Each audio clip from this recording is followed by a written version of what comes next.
L'invité de la semaine avec Cédric Vernet sur Blues Café Radio. Bonjour à tous. Nous l'avions connue avec le duo Beauty and the Beast qui l'a révélée au public alors qu'elle n'avait que 14 ans. Mais c'est avec un autre ami musicien, le pianiste Baptiste Bailly, que Roxane Arnal choisit de sortir son premier album solo, Elior, qui révèle tout son talent dans un registre empreint de blues mais aussi de folk et de bluegrass. Bonjour Roxane. Bonjour. Roxane, on l'a dit, cet album est né de ta rencontre avec Baptiste Bailly à Valence en Espagne et il sonne justement un peu comme une auberge espagnole où vous apportez chacun des petits bouts de vos univers respectifs. Est-ce que vous l'avez vécu également de cette manière ? Oui, alors le terme auberge espagnole est venu sur le tard, mais c'est vrai que ça a été un choc un peu des cultures avec Baptiste. Moi c'est vrai que je viens d'une musique plus de la rue, le blues, où on l'apprend un peu comme ça sur le tas, au fil des rencontres, au fil des jams. Baptiste il a un langage beaucoup plus riche harmoniquement. Et du coup c'est vrai qu'on a pris beaucoup de temps aussi à adapter nos instruments qui ont un peu les mêmes rôles généralement, c'est-à-dire un rôle à la fois mélodique et harmonique. Il faut savoir que Baptiste a une grande passion pour jouer avec des guitaristes, donc c'était déjà un peu sa spécialité. C'était une belle base de création et de recherche. Baptiste Bailly est un artiste français. Comment l'as-tu rencontré ? On s'est rencontrés en Bourgogne lors d'un concert où un groupe de musique composé de Clément Drigon et d'Étienne Renard, et Baptiste évidemment, recherchait une chanteuse. Donc c'est grâce entre autres à Étienne Renard qui me connaissait de Paris. Il m'a fait venir à Chalon-sur-Saône pour faire ce concert. Et c'est là qu'on s'est rencontrés avec Baptiste. On a continué tous les quatre à faire quelques dates, à faire un premier EP d'ailleurs qui s'appelle My Sweet Afterlife, qui est beaucoup plus orienté sur le jazz. Et voilà, et ensuite effectivement Baptiste m'a amené, comme on l'a dit tout à l'heure, à Valence en Espagne, où on a rencontré d'autres musiciens et où là la création s'est faite. Alors vous n'êtes pas seulement deux à contribuer à cette auberge espagnole, puisque vous êtes entouré d'une sacrée équipe de musiciens, autour notamment d'un musicien qu'on connaît bien sous le nom de Logar, c'est Clément Faure. C'est un peu le troisième homme dans cette aventure, non ? Logar, c'est plutôt un duo de choc, et donc on va dire qu'on est plutôt un couple de duo composé de Clément Faure à la guitare et d'Anthony Gatta à la batterie percussive. Et c'est vrai que ça a été une merveilleuse rencontre parce que eux deux se connaissaient déjà, ils avaient un groove commun, et il faut savoir que au moment de l'enregistrement de l'album, je ne pouvais pas jouer les parties de guitare parce que j'étais blessée et j'avais besoin et très envie de trouver un guitariste qui me ressemble de très près dans la sensibilité, le rebond, l'approche, la culture musicale.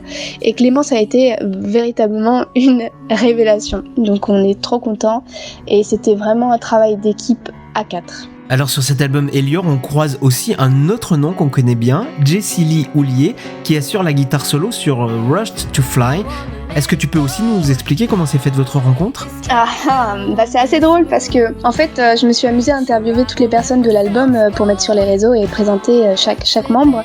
Dans les questions il y a « Te souviens-tu de notre rencontre ?» Et au moment où j'ai posé la question à Jessie, on était toutes les deux assez dans le flou. En fait on se souvient très bien que c'était sûrement au Caveau des Oubliettes, dans un de ces lieux de jam parisienne blues. Après se souvenir de la première fois, tout va tellement vite dans ce genre de soirée que voilà, on s'est croisés 2-3 fois, on était super contentes de se rencontrer parce que toutes les deux on entendait parler de l'autre de par nos copains. Et puis voilà, une relation s'est tissée et j'étais tellement contente de l'avoir sur l'album, sur ces titres en plus.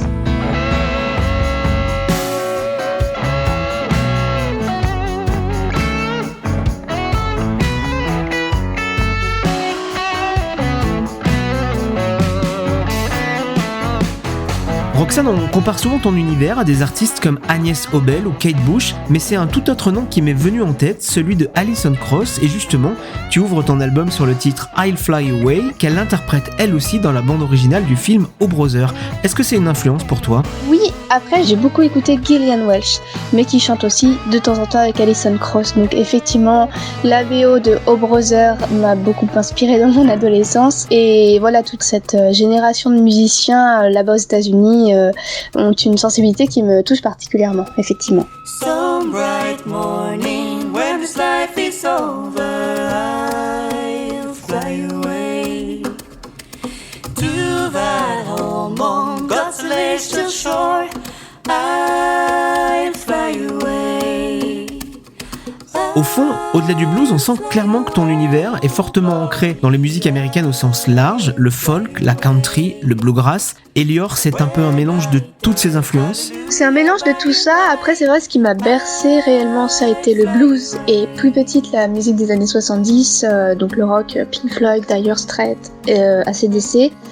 Et aussi, il y a quand même cette fusion avec l'univers de Baptiste qui est plutôt impressionniste, romantique français, jazz, très pianistique évidemment. Roxane, tu dis que Elior est sorti de tes rêves dans la nuit du 18 au 19 février 2021. Alors que s'est-il passé cette nuit-là ? Est-ce que tu peux nous en dire plus ? Alors avant la nuit, il s'est passé quelque chose. Persévérance venait de se poser sur Mars et j'avais dû apprendre ça aux informations. Ça m'a fait un électrochoc en fait. C'est un peu comme ce premier pas sur la Lune que je n'ai pas vécu. Moi j'avais l'impression de vivre encore une étape supplémentaire scientifique à laquelle j'étais liée et en même temps tout à fait lointaine. Et c'est un peu l'effet que ça me fait le progrès. C'est très attrayant et en même temps il y a une forme de rejet parce qu'on se sent pas en train de contrôler ça. Et donc voilà, il y a eu un rêve derrière ça, où il y a eu ce petit être Elior qui est venu me voir et qui m'a dit non mais en fait vous avez rien compris humain, le progrès c'est bien mais là vous allez pas du tout dans le bon sens, vous êtes en train de détruire ma planète, vous comprenez rien et voilà, et ça m'a beaucoup touchée et j'avais envie de lui faire honneur et hommage à ce petit être. Tes chansons sont toutes écrites en anglais, alors est-ce que dans tes rêves, il t'arrive parfois de chanter en français ? Non, en fait je chante pas souvent dans mes rêves je crois, en tout cas je m'en souviens pas, mais je chante en français dans la vraie vie. En général quand je compose il y a un style qui se dégage, donc je fais d'abord la musique et c'est vrai que la mélodie a un certain rebond qui va attirer naturellement une langue, donc souvent c'est l'anglais parce que j'ai hérité de beaucoup de culture folk américaine.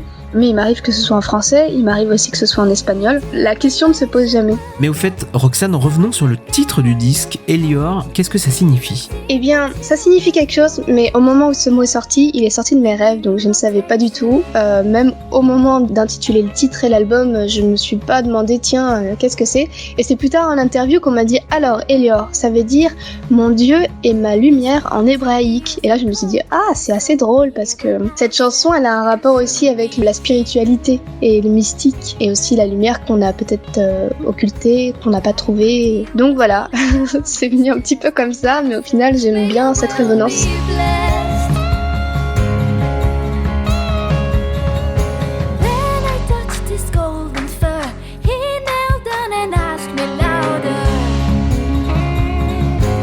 Roxane, pour terminer, j'aimerais que tu nous dises 2 mots sur une autre de tes activités, le cinéma, puisque tu es comédienne. Et tiens, question subsidiaire, est-ce que tu ne rêverais pas de faire un jour la bande originale d'un film pour coupler tes 2 passions ?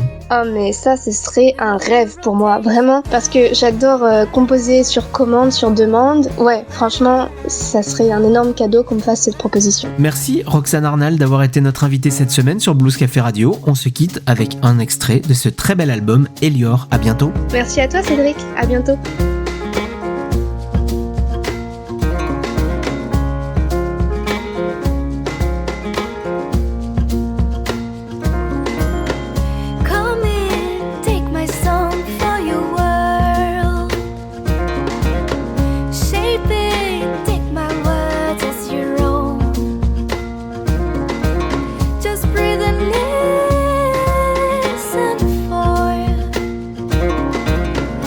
Knocking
Roxane Arnal était notre invitée cette semaine sur Blues Café Radio en partenariat avec Blues Magazine. Pour retrouver l'intégralité des podcasts, rendez-vous sur le www.bluescaferadio.com.